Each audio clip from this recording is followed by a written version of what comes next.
Maar de vraag is, hoe zet je de volgende stap?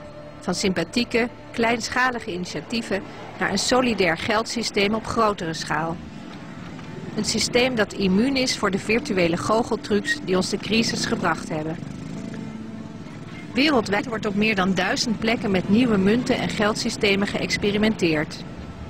In Jakarta is een geldsysteem in opmars geïnspireerd op islamitische waarden. De dinar van goud en de dirham van zilver. Ze worden gebruikt naast de Indonesische roepia en zijn waardevast.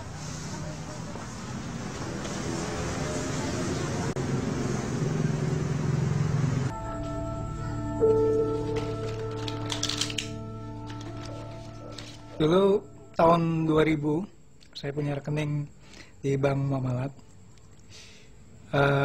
Gunanya untuk dulu saya pikir untuk mempermudah transaksi, karena saya juga menerima pembayaran lewat transfer, cek dan sebagainya. Jadi saya pikir itu memudahkan saya ketika saya diberikan kartu kredit, kartu plastik untuk mengambil di ATM. Saya pikir saya mudah. Ternyata setelah saya sadar bahwa bank ini tidak bermanfaat, akhirnya saya memutuskan berhenti untuk tidak menggunakan rekening dari tahun 2004. Jadi karena apa? Karena dengan adanya saya punya rekening di situ, aset saya hilang secara nilai belinya. Secara nominal tetap, tapi secara daya belinya hilang. Makanya saya putuskan untuk menarik seluruh rekening saya dan saya jadikan dinar dan dirham. Sekitar 20-25%. Maka nilai aset saya tetap bertahan, tapi nilai rupiahnya semakin tinggi. Jadi itulah saya bisa menyelamatkan aset-aset saya. Jadi saya bisa membeli bahan bangunan, pendidikan dan lain-lain dengan tanpa mengurangi nilai aset. Bagaimana kalau saya tetap disimpan uang di bank, maka saya akan kehilangan banyak. Marah nggak Mas sama sistem bank-bank sekarang ini? Saya tidak marah karena itu sudah terorganisasi dengan baik. Tapi kenapa kita serahkan kebebasan kita, pola hidup kita diatur oleh orang lain yang kita tidak inginkan? Jadi itulah makanya dinar dirham ini saya sebutkan sebagai suatu gerakan moral kebebasan individu yang mutlak.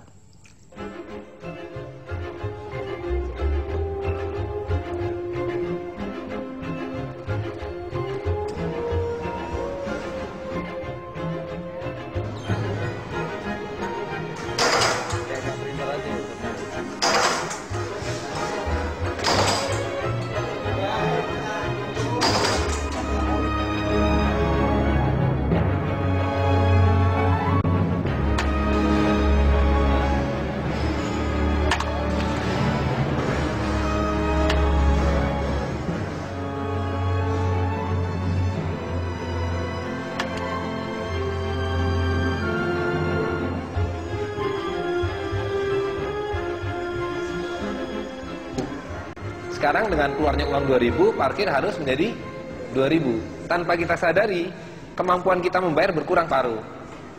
Uang 500 rupiah sudah tidak laku sekarang, karena beli kerupuk pun sudah 1000 sekarang. Jadi lama-lama 100.000 pun akan hilang nilainya. Uang kertas ini adalah alat penipuan. Alat penipuan di mana sebenarnya ini alat untuk merampas harta yang kita punya. Jadi kalau sebuah bank sentral menerbitkan uang ini 1.000 rupiah dengan gambar Patimura, kemudian gambarnya diganti, nolnya ditambah 2 menjadi 100.000. Yang 99.000 dari mana? Ya kan? Dan artinya apa? Artinya adalah sekarang ini kalau orang untuk mendapatkan 100.000, rata-rata masyarakat kita mungkin harus bekerja 2 hari. Yang berubah adalah nilai rupiahnya terus merosot.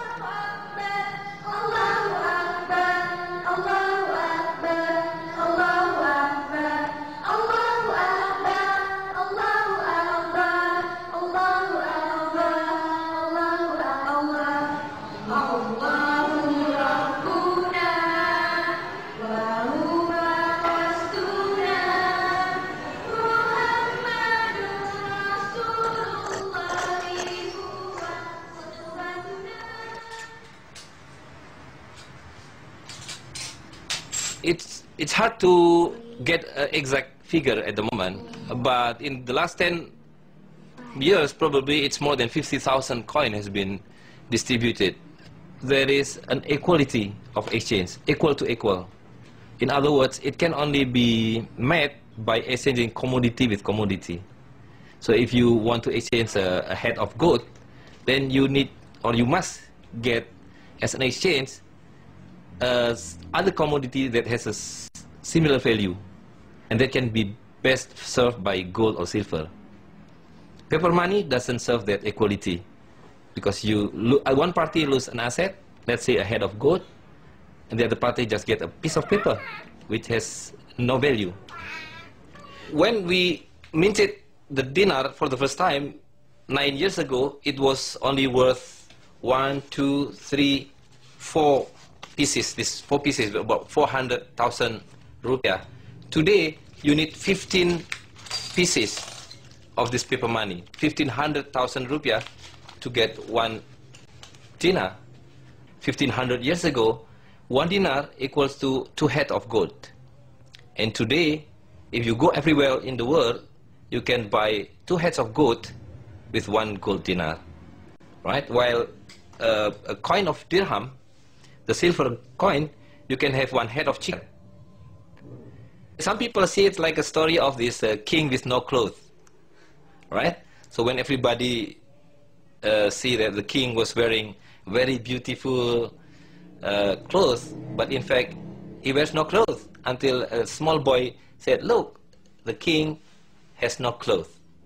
It's the same thing with this paper money, that we are told that this is wealth which has a values on it, until someone says, look, this is just a piece of paper, no value on it. So, right, so if you cut like this, look, 100,000 and it's gone. Where's the 100,000? And magically, if you put a cello type on it, the 100,000 rupiah came back only by putting a cello type on it. People will accept it again. It's very magical. It's magic. This one is the real one.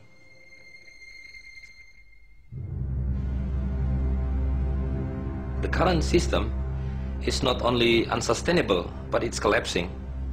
So we have to be prepared with other system which can be sustainable and more stable. The banking system is crime, and the bankers are the criminal. The current system is taken for granted as the only system available. It is not only unsustainable, it is unjust, and it's collapsing. So we have to find a better alternative. We have it. In Islam, you have to prevent wealth to be circulated among the rich. And what is happening today is that the wealth, the real wealth, which is gold and silver, are only sitting amongst the wealth vault, while the people are getting the worthless paper money. Now what we are doing is reverse the process. We return the paper money to the banking system and take out the gold and circulate it to the hands of the people. Now the people will have the real wealth within their hands.